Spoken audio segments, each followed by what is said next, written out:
Hello दोस्तों, मैं सुमन। स्वागत है आप सभी का आपके अपने यूट्यूब चैनल स्टडी बाय सुमन पे।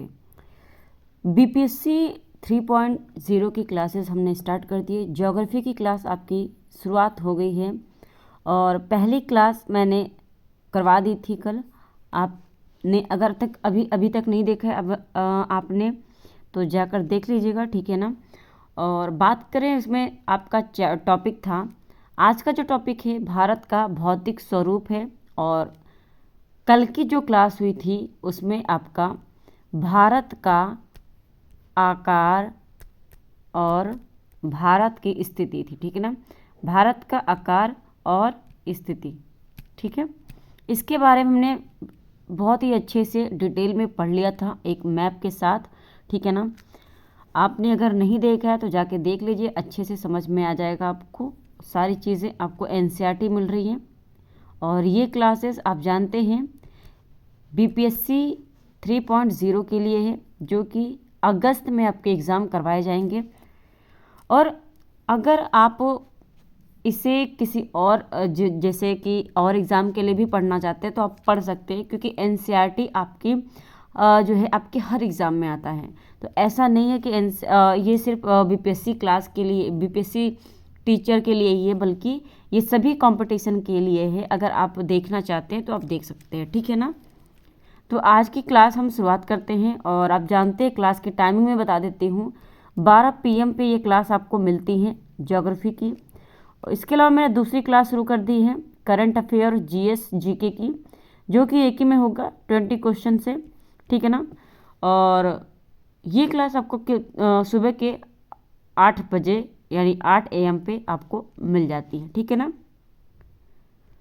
आज की क्लास शुरुआत करते हैं और टॉपिक है आज का दूसरा, भारत का भौतिक स्वरूप, ठीक है। अब शुरुआत करते हैं। अगर आपने चैनल को अभी तक सब्सक्राइब नहीं किया तो प्लीज़ सब्सक्राइब कर लीजिए और बेल आइकन जो है दबा लीजिए, ताकि नोटिफिकेशन आपको मिलती रहे। अपने साथियों को शेयर करके उन्हें भी इस चैनल से जोड़ लीजिएगा, ठीक है ना, ताकि उन्हें भी फ़ायदा हो और थोड़ा बहुत हमें भी मोटिवेशन मिलेगा, ठीक है। शुरुआत करते हैं। जैसा कि आप जानते हैं भारत की स्थिति, जैसा कि आप जानते हैं भारत विभिन्न स्थलाकृतियों वाला एक विशाल देश है। आप किस प्रकार के क्षेत्र भूभाग में रहते हैं? यदि आप मैदानी क्षेत्र में रहते हैं तो आप वहाँ के दूर तक फैले विशाल मैदानों से परिचित होंगे। देखिए, जहाँ पर इम्पॉर्टेंट होगा आपको ध्यान देना होगा, मैं वहाँ पर आपको पहले ही बता दूंगी कि आप यहाँ से ध्यान दीजिएगा, ठीक है ना। पॉइंट आपके जहाँ पे इम्पॉर्टेंट होंगे वहाँ पे मैं टिक लगा दूंगी। यदि पर्वतीय क्षेत्र के निवासी हैं तो आप पर्वतीय ढलानों और घाटियों से भली भांति परिचित होंगे। वास्तव में हमारे देश में हर प्रकार की भू आकृतियाँ पाई जाती है, जैसे कि आप यहाँ से आप ध्यान में रखेंगे कि आपके भारत की जो भू आकृतियाँ हैं वो कैसी हैं। पर्वतीय हैं, मैदानी हैं, मरुस्थल है, पठार है और द्वीप समूह हैं। इन सभी में हमारा भारत डिवाइड है, ठीक है ना। तो ये भू आकृतियाँ हैं हमारे भारत में डाइवर्सिटी है। हमारे भारत में डाइवर्सिटी है। पर्वत क्षेत्र भी मिलेगा, मैदान क्षेत्र भी मिलेगा, मरुस्थल भी मिलेगा, पठार भी मिलेगा और द्वीप समूह भी मिलेगा, ठीक है ना। इस बात पे आप गौर कीजिएगा। अब हम बात करें, भारत की भूमि बहुत अधिक भौतिक विभिन्नताओं को दर्शाती हैं। भूगर्भीय तौर पर प्रायद्वीपीय पठार पृथ्वी की सतह का प्राचीनतम भाग है। यानी जो भारत का प्रायद्वीपीय पठार है वो प्राचीनतम भाग है, ठीक है ना। प्रायद्वीपीय पठार किसे कहते हैं? तो ये जो क्षेत्र है भारत का दक्षिणी जो क्षेत्र है ये क्या होता है, ये प्रायद्वीपीय पठार होता है। बात करें, इसे भूमि का एक बहुत ही स्थिर भाग माना जाता है परंतु हाल के भूकंपों ने इसे गलत साबित किया। हिमालय और उत्तरी मैदान हाल में बनी स्थलाकृतियाँ हैं। यानी यहाँ से आपको ध्यान देना है कि जो हिमालय है और उत्तरी मैदान है ये क्या है, अभी नवीन स्थलाकृतियाँ हैं, अभी हाल में बनी स्थलाकृतियाँ हैं।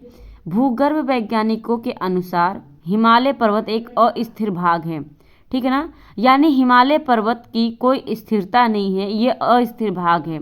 हिमालय की पूरी पर्वत श्रृंखला एक युवा स्थलाकृति को दर्शाती है, यानी जो हिमालय है आपका नवीन पर्वत है, ठीक है ना।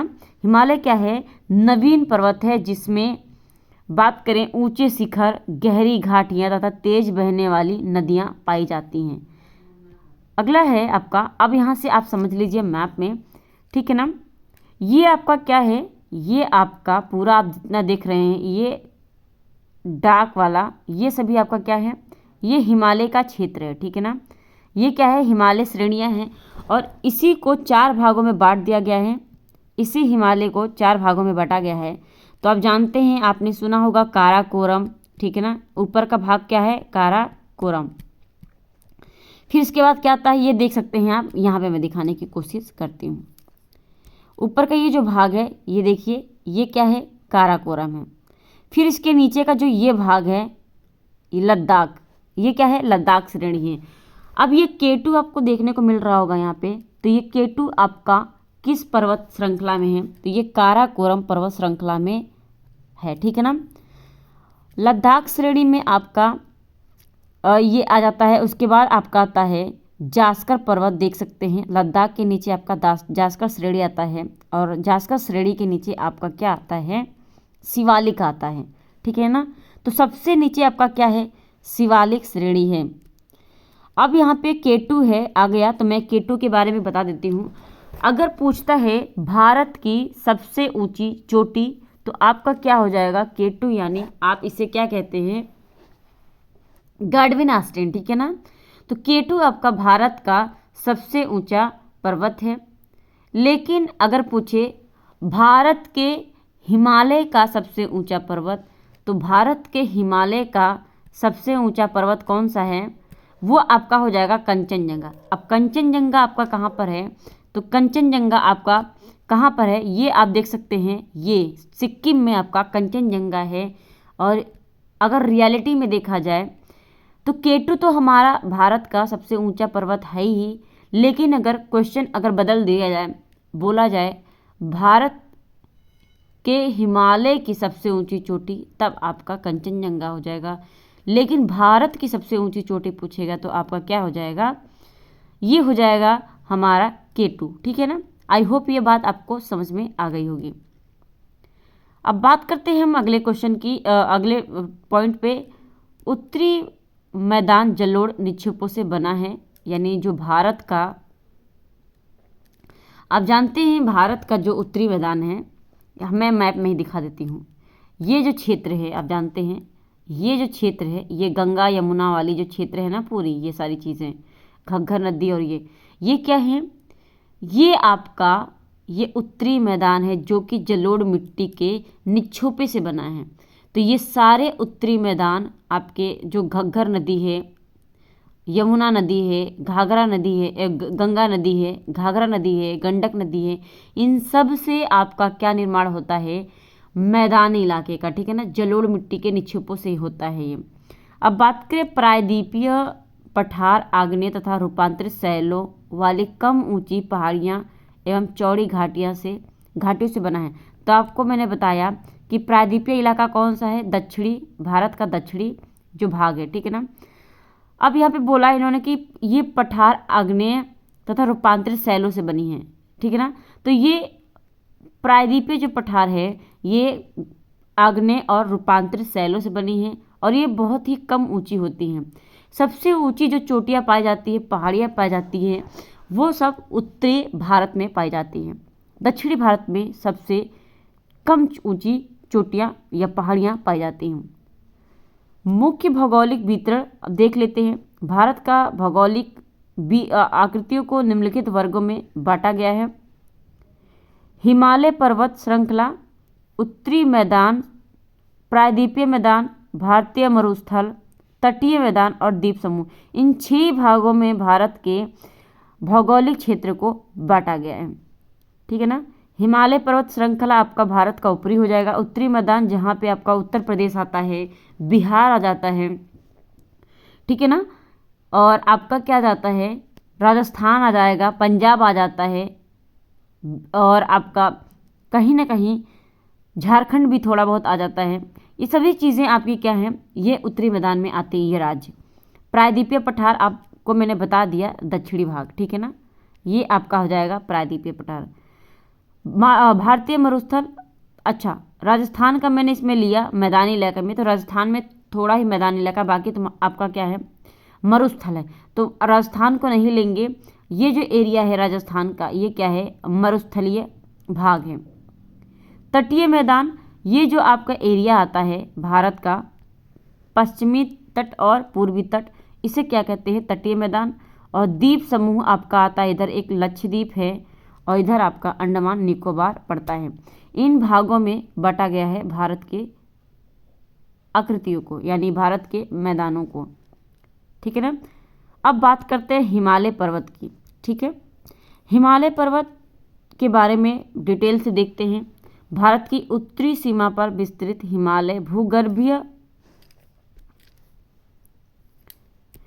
भूगर्भीय रूप से युवा एवं बनावट की दृष्टि से वलित श्रृंखला है। तो ये चीज़ आपको ध्यान में रखना है, इम्पॉर्टेंट है।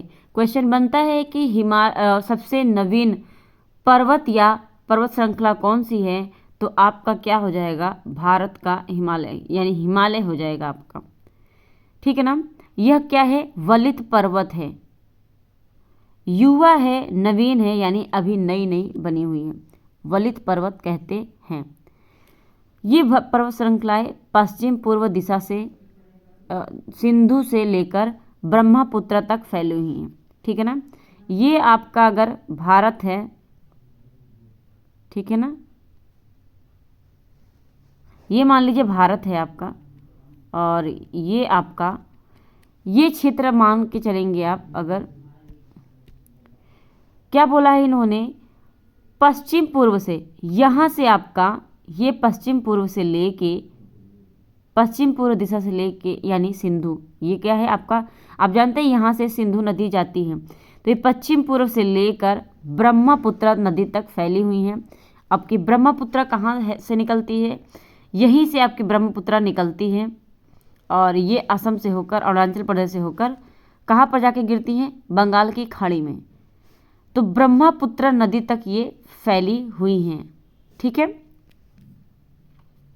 बात करें हम अगर अगले क्वेश्चन की, अगले पॉइंट पे, तो अगला पॉइंट्स क्या है आपका, हिमालय विश्व की, ये भी आपका पॉइंट बनता है। यहाँ पर ध्यान दीजिएगा, हिमालय क्या है, विश्व की सबसे ऊंची पर्वत श्रेणी है और एक अत्यधिक असम अवरोधों में से एक है। 2400 किलोमीटर की लंबाई में फैले एक अर्धवृत्ताकार का निर्माण करती है, यानी अर्धवृत्ताकार, ये आपका एक पूरा हो जाएगा, लेकिन यही आपका आधा कर देंगे तो ये क्या हो जाएगा, अर्धवृत्ताकार हो जाएगा, ठीक है ना। तो जितना भी मैं यहाँ पर अंडरलाइन कर रही हूँ सभी चीज़ को नोट करते जाएंगे, ये आपके इम्पॉर्टेंट हैं। इसकी चौड़ाई कश्मीर में 400 किलोमीटर और अरुणाचल प्रदेश में 150 किलोमीटर है, यानी कश्मीर में इसकी चौड़ाई क्या है, चौड़ी है, और अरुणाचल प्रदेश में इसकी चौड़ाई कम हो जाती है, 150 किलोमीटर हो जाती है। पश्चिमी भाग की अपेक्षा पूर्वी भाग की ऊंचाई में अधिक विविधता है, यानी पश्चिमी जब देखेंगे हिमालय का पश्चिमी जो भाग है वो कम ऊंचा है, लेकिन आप देखते हैं पूर्वी जो इलाका है वो क्या है, पूर्वी जो भाग है हिमालय का वो ज़्यादा ऊंचा है। जैसे कि एग्जाम्पल में अगर मैं समझाऊं तो नेपाल आपका क्या है, भारत के पूर्वी में है, और आपका जो हिमालय है नेपाल से होकर गुजरा है, और इसी हिमालय पे दुनिया की यानी विश्व की सबसे ऊंची चोटी कौन सी है, माउंट एवरेस्ट, आपने नाम सुना होगा। तो इस बात को आप ध्यान में रखेंगे, जितनी भी ऊंची चोटियां हैं ज़्यादातर वो कहाँ पर हैं, आपके हिमालय के पूर्वी भाग में, ठीक है ना।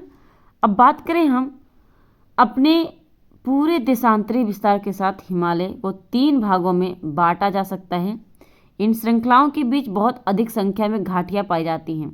सबसे उत्तरी भाग में स्थित श्रृंखला को महान या आंतरिक हिमालय या हिमाद्री कहा जाता है।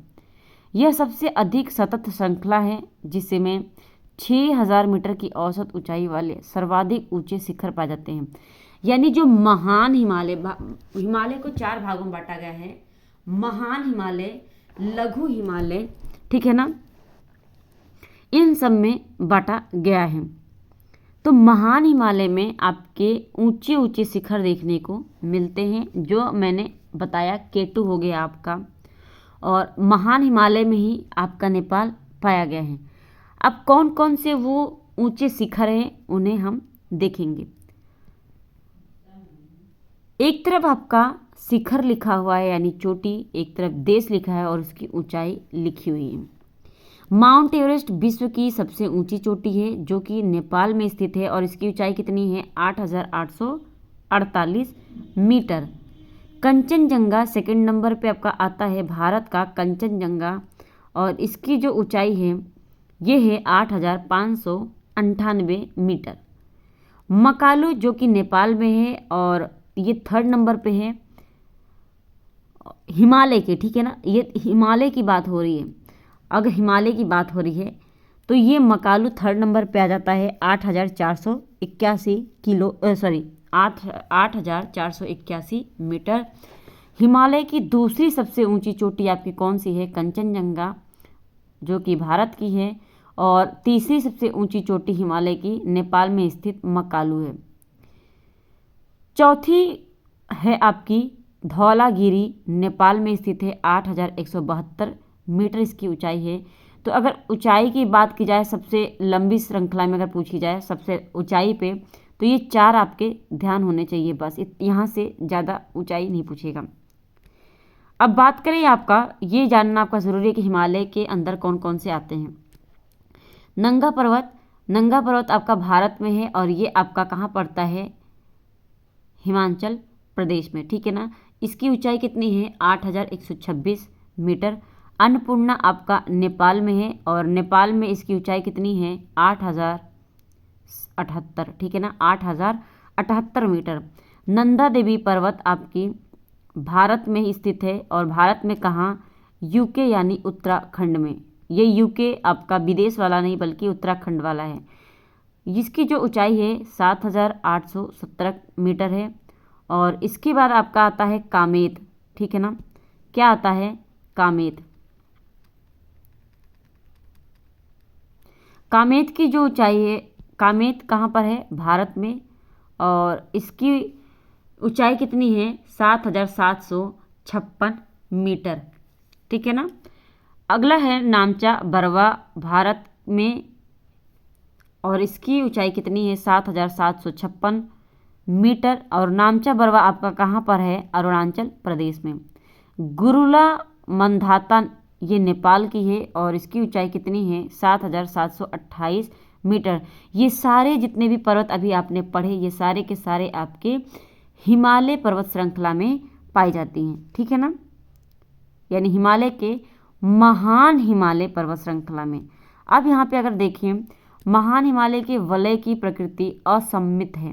हिमालय के इस भाग का क्रोड ग्रेनाइट का बना होता है, इस बात को ध्यान में रखेंगे। यह श्रृंखला हमेशा बर्फ से ढकी रहती है। जो महान हिमालय श्रृंखला है ये हमेशा बर्फ से ढकी रहती है। जैसे कि आप जानते हैं आपका लद्दाख जो हो गया, जम्मू कश्मीर हो गया, ये सब चीज़ें क्या हैं, बर्फ़ से ढकी। सबसे ज़्यादा आपका क्या है, लद्दाख, ये क्या है, बर्फ़ से ढकी रहती हैं।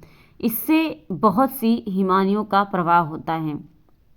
अब यहाँ पे ये दे दिया इन्होंने पॉइंट्स, महान हिमालय में पाई जाने वाली हिमानियों तथा दर्रों का नाम। तो आपको ये चीज़ ध्यान में रखना होगा कि अब आपको होमवर्क में क्या ध्यान रखना है, आप इसे बताएंगे कमेंट करके।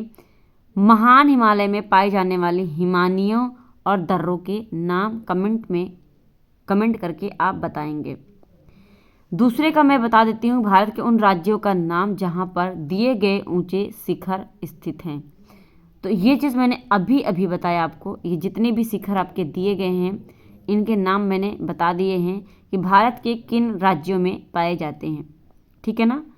अब बात करते हैं यहाँ पे अगला, हिमाद्री के दक्षिण में स्थित श्रृंखला सबसे अधिक असम में है, ठीक है ना, एवं हिमाचल या निम्न हिमालय के नाम से जानी जाती हैं। इन श्रृंखलाओं का निर्माण मुख्यतः अत्यधिक संपीड़ित तथा परिवर्तित शैलों से हुआ है। इनकी ऊंचाई 3700 मीटर से 4500 मीटर के बीच तथा औसत चौड़ाई कितनी है? 50 किलोमीटर इनकी चौड़ाई होती है, लेकिन ऊंचाई कितनी होती है? 3700 मीटर से 4500 मीटर के बीच। जबकि पीर पंजाल श्रृंखला सबसे लंबी तथा सबसे महत्वपूर्ण श्रृंखला है। तो पीर पंजाल आपकी किस श्रेणी में आती है? ये आपके लघु हिमालय के नीचे आता है। और उसके बाद आता है आपका धौलाधर एवं महाभारत श्रृंखला भी पाए जाते हैं, जो कि सबसे नीचे पाया जाता है। इस श्रृंखला में कश्मीर की घाटी पाई जाती है, यानी धौलाधर में आपकी कौन सी पाई जाती है? कश्मीर की घाटी। हिमाचल के कांगड़ा व कुल्लू की घाटियां स्थित हैं इस किसमें? धौलाधर श्रृंखला में। तो हिमाचल की पूछता है कि हिमाचल के कांगड़ा और कुल्लू की घाटियां किस हिमालय में आपके किस हिमालय श्रृंखला में पाई जाती हैं? तो वो हो जाएगा आपका धौलाधर श्रृंखला में। ठीक है ना। इस क्षेत्र को पहाड़ी नगरों के लिए जाना जाता है। कुल्लू और आप जानते हैं कांगड़ा, ये सभी आपके माने जाने पर्यटक स्थल हैं। अब बात करें यहाँ पे ये आपका एटलस से मसूरी, नैनीताल और रानीखेत की स्थिति देखें तो ये आपका किस राज्य में पड़ता है? ये हमारा उत्तराखंड में पड़ता है। ठीक है। अब बात करें हिमालय की सबसे बाहरी जो श्रृंखला है, सबसे बाहरी श्रृंखला यानी सबसे निचली जो श्रृंखला है हिमालय की, वो शिवालिक है। आप देख रहे थे हिमालय 4 भागों में बटा हुआ था। ठीक है ना। काराकोरम, ऊपरी वाला कौन सा था? काराकोरम। फिर उसके बाद कौन सा था? लद्दाख था। उसके बाद आपका कौन सा था? जास्कर था। ठीक है ना। फिर लास्ट आपका कौन सा था? शिवालिक था। ठीक है। तो इस तरह आप ध्यान में रखिएगा। आई होप ये बात आपको समझ में आ रही होगी। ठीक है ना। तो सबसे निचला आप देखेंगे तो क्या है? शिवालिक हिमालय। इनकी चौड़ाई 10 से 50 किलोमीटर तथा ऊंचाई कितनी? 9 से 1100 मीटर के बीच इनकी ऊंचाई पाई जाती है। किसकी? शिवालिक की। ये श्रृंखलाएं उत्तर में स्थित मुख्य हिमालय की श्रृंखलाओं से नदियों द्वारा लाई गई असंपीड़ित अवसादों से बनी हुई हैं। ये घाटियां बजरी तथा जलोढ़ की मोटी परत से ढकी हुई हैं। निम्न हिमाचल तथा शिवालिक के बीच में स्थित लंबवत घाटी को दून के नाम से जाना जाता है। तो निम्न हिमाचल और शिवालिक के बीच क्या पाया जाता है? घाटियां पाई जाती हैं, दून पाए जाते हैं। ठीक है ना। कुछ प्रसिद्ध दून हैं जैसे कि देहरादून हो गया, कोटली दून हो गया और पाटली दून। ये क्या है? आपके उत्तराखंड में पाए जाते हैं। देहरादून आपने सुना होगा। ठीक है। अब हम यहाँ पे एक बार फिर से समझ लेते हैं अच्छे से। आप देखिए यहाँ पर अगर तो ये क्या है? आपका काराकोरम है। ठीक है। उसके बाद इसके नीचे आता है आपका जास्कर, लद्दाख आता है और लद्दाख के नीचे आपका आता है जास्कर श्रेणी। जास्कर श्रेणी के नीचे आप देख सकते हैं ये आपका शिवालिक हो जाएगा। ठीक है ना। और शिवालिक आपका देख रहे हैं आप, आपका ज़्यादातर शिवालिक ही भारत में फैला हुआ है। काराकोरम आपका ये ऐसे निकल जाता है, लद्दाख आपका ऐसे निकल जाता है और ये आपका जास्कर है आपका ऐसे निकल जाता है। आई होप आपको ये बात समझ में आ रही होगी। और मैंने पहले ही बताया था K2 जो है ये काराकोरम में आपका स्थित है। ठीक है। अब बात करें यहाँ पे तो आप एक तरफ देखेंगे, इधर एक चीज़ आपको समझ में आ रही होगी, ये आपका पूरा क्या है? ये सभी आपके हिमालय हैं। ठीक है। अब हिमालय को ही 4 भागों में बांटा है, ये चीज़ मैंने बता दिया। ठीक है। ये आप देख सकते हैं ये हिमालय। ठीक है ना। तो ये चीज़ आपको समझ में आ गई होगी कि हिमालय को 4 भागों में बांटा गया है। काराकोरम, लद्दाख श्रेणी, जास्कर श्रेणी और शिवालिक श्रेणी। तो ये था पर्वतीय आधार पर इसके जो है डिवाइडेशन। अब देखेंगे हम नदी के आधार पर। ठीक है।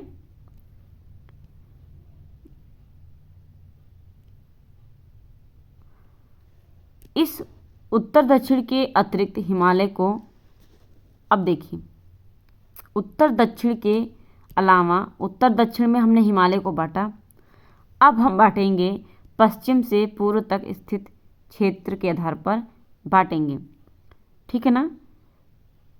इन वर्गीकरणों को नदी घाटियों की सीमाओं के आधार पर किया जाता गया है, अभी मैंने बताया। उदाहरण के लिए जैसे सतलुज एवं सिंधु के बीच कौन सी पर्वत श्रृंखला स्थित है, तो ये हिमालय के भाग को कहते हैं, ठीक है ना। पंजाब हिमालय के नाम से जाना जाता है, यानी सतलज और सिंधु नदी के बीच का जो स्थान है उसे क्या कहते हैं, उस भाग को क्या कहते हैं, पंजाब हिमालय। पश्चिम से पूर्व तक क्रमशः इसे कश्मीर तथा हिमाचल हिमालय के नाम से भी जाना जाता है। अब बात करें सतलुज तथा काली नदी के बीच स्थित हिमालय के भाग को क्या कहते हैं, कुमाऊं हिमालय कहते हैं। यानी काली नदी और सतलुज के बीच का जो हिमालयी भाग है वो कुमाऊं हिमालय कहलाएगा। काली तथा तीस्ता नदी के बीच का जो भाग है वो नेपाल हिमालय कहलाएगा। उसके बाद आपका लास्ट आता है तीस्ता तथा दिहांग के बीच स्थित भाग को क्या कहते हैं, असम हिमालय के नाम से जानते हैं। ये बहुत ही इम्पॉर्टेंट है, इस बात को आप ध्यान में रखेंगे और नोट कर लेंगे जितने भी मैंने अंडरलाइन किए हैं। अगला है ब्रह्मपुत्र हिमालय की सबसे पूर्वी सीमा बनाती है। दिहांग महाखड्ड यानी गार्ज के बाद हिमालय दक्षिण की ओर एक तीखा मोड़ बनाते हुए भारत की पूर्वी सीमा के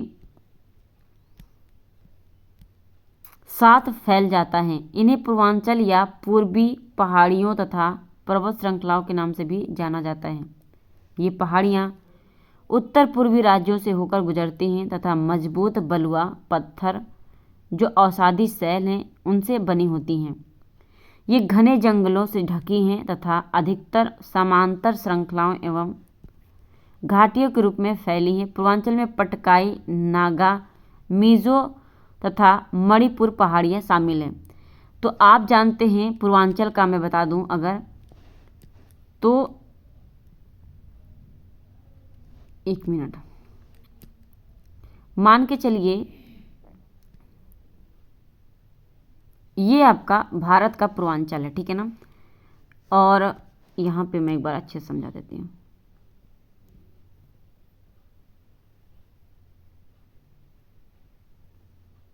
ठीक है ना, ये मान के चलिए आपका भारत है और यहाँ पर आप देख सकते हैं ये पटकाई बोला है, तो पटकाई आपका कहाँ पर है, अरुणाचल प्रदेश में, ठीक है ना। ये आपका क्या है, अरुणाचल प्रदेश है और यहाँ पे आपका नागालैंड पड़ता है और नागालैंड में ही आपका क्या है, नागा हिल है, ठीक है ना। नागा हिल आपका नागालैंड में है। अरुणाचल प्रदेश में आपका क्या है, पटकाई ब्रूम, और फिर इसके बाद आपका आता है यहाँ पर क्या, मिजो, और मिज़ोरम में आपका मिजो हिल पड़ता है और मणिपुर में आपका मणिपुर पड़ता है, ठीक है ना। यानी मणिपुर में आपका मणिपुर पहाड़ी पड़ता है। आई होप ये बात आपको समझ में आ गई होगी और यही बात यहाँ पर बताई गई है कि पूर्वांचल में ये आपका स्थित है, ये क्षेत्र आपका क्या है, पूर्वांचल है, ठीक है। अब हम बात करते हैं उत्तरी मैदान के बारे में, ठीक है। एक मिनट जरा मैं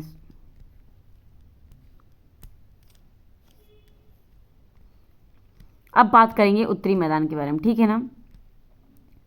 उत्तरी मैदान आपका, उत्तरी मैदान 3 प्रमुख नदी प्रणालियों यानी सिंधु, गंगा, ब्रह्मपुत्र तथा इनकी सहायक नदियों से बना हुआ है उत्तरी मैदान भारत का, ठीक है ना। यह मैदान जलोढ़ मृदा से बना है। अंडरलाइन करती जा रही हूँ, इस बात को नोट कीजिएगा क्योंकि पेपर में आपके यहीं से क्वेश्चन बनते हैं। लाखों वर्षों में हिमालय के गिरिपाद में स्थित बहुत बड़े बेसिन यानी जिसे द्रोणी कहते हैं, द्रोणी में जलोढ़ों का निक्षेप हुआ जिससे इस उपजाऊ मैदान का निर्माण हुआ। यानी जो उत्तरी मैदान है ये क्या है, एक उपजाऊ भूभाग है, ठीक है। इसका विस्तार 7 लाख वर्ग किलोमीटर के क्षेत्र पर फैला है। यह मैदान लगभग 2400 किलोमीटर लंबा, एवं 240 से 320 किलोमीटर चौड़ा है। यह सघन जनसंख्या वाला भौगोलिक क्षेत्र है। जाहिर सी बात है, जहाँ पर उपजाऊ भूमि होगी, पीने के साधन मतलब पानी के साधन होंगे, आपके कृषि आपका उपजाऊ होगा, रहने के लिए आपकी मतलब आपके जो इन्वायरमेंट है, सारी चीज़ें आपको वहाँ पे उपलब्ध अगर होती हैं, आप जाहिर सी बात है वहीं पे निवास करेंगे और जनसंख्या भी वहीं पर ज़्यादा पाए जाएंगे, ठीक है ना। इसीलिए मैदानी इलाके में जनसंख्या सघन पाया जाता है, ठीक है ना।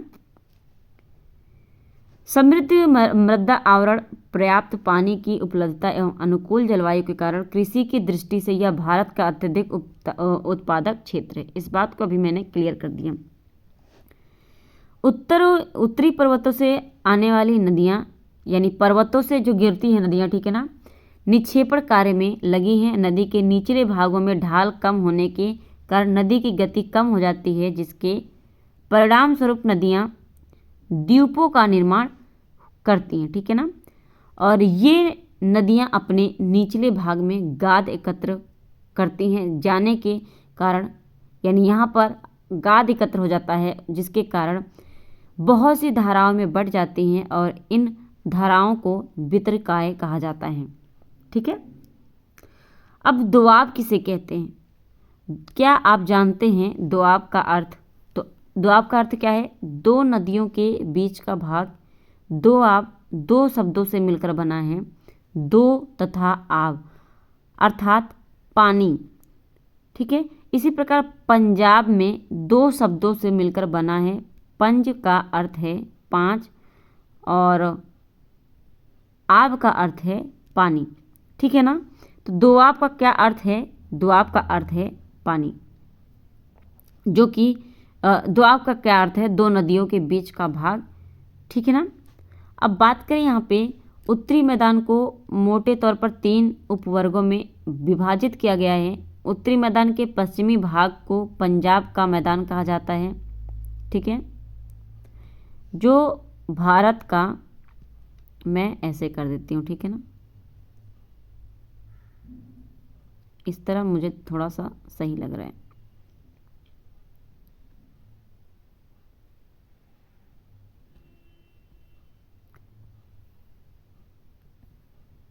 ये जो भाग है आपका, ये जो भाग है, ये पंजाब का जो भाग है, ये क्या है? ये भी मैदानी इलाका है, ठीक है ना। इसलिए कहा है पश्चिमी भाग क्या है?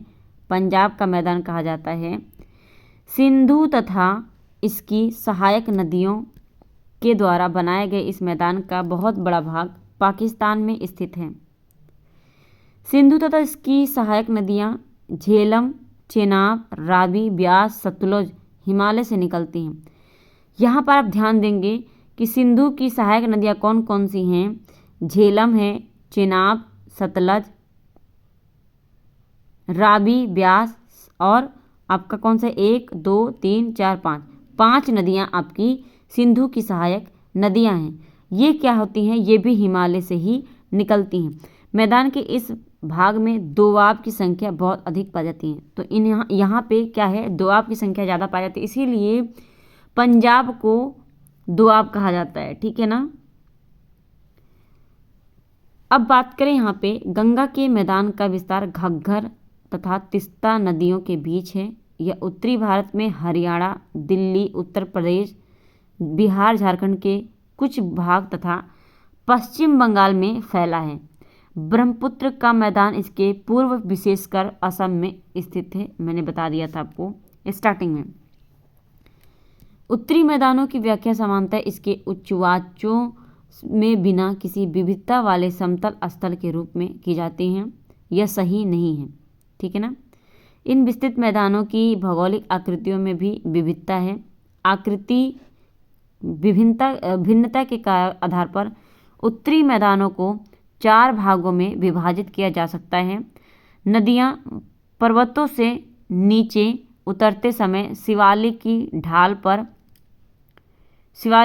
पर 8 से 16 किलोमीटर की चौड़ी पट्टी में गुटिका का निक्षेपण करती हैं। इसे भाबर के नाम से जाना जाता है। ठीक है, भाबर के नाम से जाना जाता है। सभी सरिताएं इस भाबर पट्टी से में विलुप्त हो जाती हैं। इस पट्टी के दक्षिण में ये सरिताएं एवं नदियां पुनः निकल आती हैं एवं नम तथा दलदली क्षेत्र का निर्माण करती हैं, जिसे तराई कहा जाता है। और यह वन्य प्राणियों से भरा घने जंगलों का क्षेत्र था। बंटवारे के बाद पाकिस्तान से आए शरणार्थियों को कृषि योग्य भूमि उपलब्ध कराने के लिए इस जंगल को काटा गया। तो आप यहाँ पे दो शब्द देख रहे होंगे, भाबर और बांगर। यहाँ पे दो शब्द